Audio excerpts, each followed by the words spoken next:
नमस्ते। बोलते ओम नमो नारायण बोलो। जब भी आओगे नांगा बाबा को ओम नमो नारायण बोलो। ये हमारा कोड वर्ड है। नमस्ते का भाषा जो तुम्हारा पारिवारिक जीवन का है। ओम नमो नारायण बाबा। ओम नमो नारायण बोलिए। ओम नमो नारायण। नारायण। बाबा आप कहाँ से आए हैं? हम आए हैं, ये हमारा पूरा परिचय बता रहे हैं हम। हाँ ठीक है।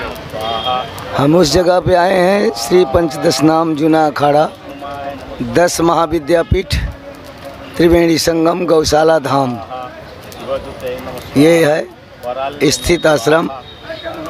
उज्जैन महाकाल की नगरी से एक ही जिला है, 50-51 किलोमीटर की दूरी पर स्थित है। तराना तहसील है, त्रिवेणी संगम धाम है।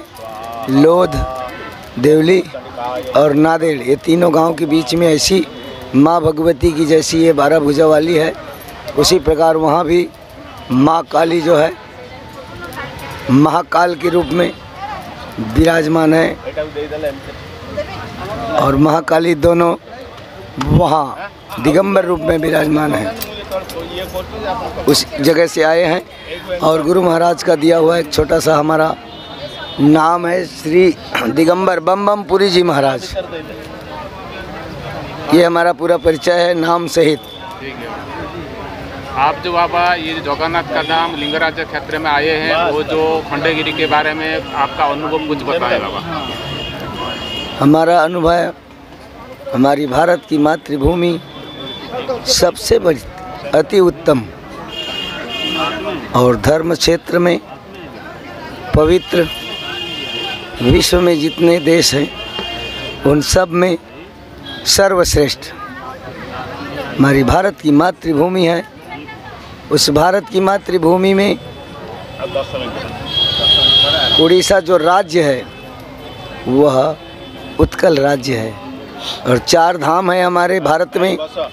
उस धाम में एक धाम जगन्नाथपुरी धाम है, उसी के क्षेत्र में राजधानी के रूप में ये स्थान जो है यहाँ की राजधानी है। भुवनेश्वर राजधानी, उसकी शिकंजा है ये श्री 12 भुजा वाली अखंड नवदुर्गा मैया। इस जगह का नाम है खंडगिरी त्रिवेणी धाम। आज उस माँ की ऐसी पासिम कृपा हुई कि यहीं 3 पुत्र पैदा किए और आज ये 3 वृक्ष लगा दिए। हमारी भारत की शान है ये वृक्ष रोपण। ये देखो सामने बगल में इसी जगह उस त्रिवेणी धाम के नीचे बैठे हैं हम। हर हर महादेव त्राहिमाम त्राहिमाम। ओम नमो नारायणम शरणागतम। आ जाओ, कल पूर्ण आहुति है, आओ कल पूर्ण आहुति है, आज आ जाओ फूल माला लेके। धूना को सजाना है, ठीक है जी। अभी थोड़ा बोलिए बाबा। हो गया। ये जो खंडगिरी में आप आए हैं जी, इसका क्या अलौकिकता है जो आप जैसे बहुत साधु संत आते हैं खंडगिरी में? इस खंडगिरी मेला में जो धर्म से लिप्त है वो तो आएगा ही। यहाँ हम लोग उस जगन्नाथपुरी धाम है, एक धाम में धाम है, हमारे 4 धाम में एक जगन्नाथपुरी धाम है।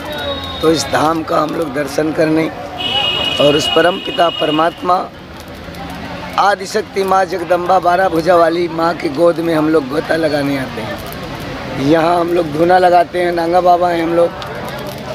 धूना लगा के भजन पूजन प्रार्थना हवन करते हैं विश्व कल्याण के लिए, जन जन की रक्षा के लिए, सर्व जीव जंतुओं की रक्षा के लिए, धर्म का स्थापना के लिए, हमारी भारत की संस्कृति को अमर करने के लिए यहाँ हम आते हैं। इस पवित्र मातृभूमि की गाथा को कोई नहीं बता सकता है, अनंत गाथा है। जैसे हमारा हिंदू धर्म का संस्कृति सनातन से चलते आ रही है, उसी प्रकार इस मातृभूमि की अनंत गाथा है। इसका कोई वर्णन नहीं है, आदि अनंत है। जैसे हमारे देवादिदेव महादेव को बोलते हैं ना आदि अनंत, तो वो हमारा देव आदि है और ये अनंत है। ये दोनों शिव और शक्ति है। ऊपर आकाश है पिता, ये मातृभूमि आदि और अनंत है। इसका कोई वर्णन नहीं है। और क्या जानना चाहते हैं? सारी बात। युग ने अवतार कितने युग से यहाँ, जिस दिन परीक्षित राजा परीक्षित ने जन्म लिया है ना, उसका अंत हुआ है ना, उसी दिन कलयुग ने उसके मुटकुट में जाके प्रवेश कर चुका है। तो हमको उसके जानने, ये मन तो हमारा बनाया है, ये शरीर रूपी मंदिर में ये कहाँ पर ज्ञान है, उसको खोजो ना, उसको जगाओ। हम लोगों को पत्थर पूजना ही बता दिया है ना, इसलिए पत्थर पूजते हैं। मंदिर में जाते हो तो पत्थर पूज के भगवान में अब क्या कहते हो? कुमकुम चंदन ले पितलिंगम, कुमकुम चंदन ले। ये नागा बाबा को देखते हो तो घृणा क्यों करते हो? जब उसको पत्थरा के लिंग को लपेट रहे हो, संवार रहे हो, है? अब ये तो मरे हुए निर्जीव शरीर है, वो नागा बाबा बना है। तो कपड़ा पहन ले, कपड़ा पहन ले बोलते हो तुम्हें उड़ीसा वाले। नहीं, भगवान तो आपके फिर में आते हैं। यही बात को हम बोल रहे हैं कि शरीर रूपी मंदिर के अंदर परमात्मा है, उसे खोजो ना। पत्थरा के मंदिर बनाने से जो मंदिर बना हुआ है, खंडहर है, उसको जगाओ ना। उसको बनाओगे नहीं, अपने घर में बनाओ, व्यक्तिगत पूजने के लिए। ऐसी बुद्धि दिया है। बोलो ना, समझते हो ना हिंदी? फिर इस शरीर रूपी मंदिर के अंदर परमात्मा है, उसको ढूंढो, उसको खोजो, उनसे प्रश्न करो। है? नहीं, हम जानते बाबा, हमारा तो इतना पुण्य आत्मा नहीं है कि डायरेक्टली भगवान हमको दर्शन दे। भगवान आपके तरफ से हमको दर्शन मिलता है। कर्म से सब कराता है। कर्म ही पूजा है। यहाँ जो कर रहे हो वो कर्म है। अभी आए हो ना, ये भी तुम्हारा कर्म है। हम जो बैठ के यहाँ तुम्हें बोल रहे हैं, ये भी हमारा कर्म है। हवन कर रहे हैं, वो भी हमारा कर्म है। करवा रहे हैं, वो भी हमारा कर्म है। हवन करवा रहे हैं तो हम शिक्षक हो गए, हवन कर रहे हैं तो हम दास हो गए यज्ञ का। नहीं, सही बात आप बोले, इसीलिए तो आपको हमारा वैज्ञानिक कह रहा है। और शास्त्र में लिखा है कि कलयुग का 4,32,000 उसकी उम्र है। तो अभी ये 4,32,000 उसकी उम्र है। अब ये पहला चरण में है। कलयुगे प्रथम चरणे आर्यावर्ते जम्बूद्वीपे भारत खंडे। नोट करके रख ले। अब बता। नहीं, ठीक सर, हम मालूम हो गया। और पूछोगे? नहीं, और नहीं पूछना, हम जान गए। कुछ और है बात, प्रश्न और पूछना है कुछ? हाँ बाबा, जो कोरोना आया है उसके बारे में आप क्या बोलेंगे? देखो भैया, हम लोग तो बाबा हैं। कोरोना क्या चीज़ होता है हम नहीं जानते। कोरोना कब खत्म हुआ है ये बताओ? कब? कोरोना तो जब तक सृष्टि हुई है तब से कोरोना है। देखो ये सबका रूप अलग अलग है। आज आपने आए हो धरती में, तुम्हारे माँ बाप के ऊपर बाद आए हो ना।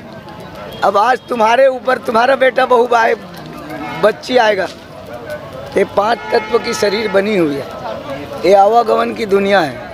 ये कोरोना अभी आया है, साल भर 2 साल हुआ है। इसके पहले नहीं था क्या बीमारी? इसके पहले बीमारी था।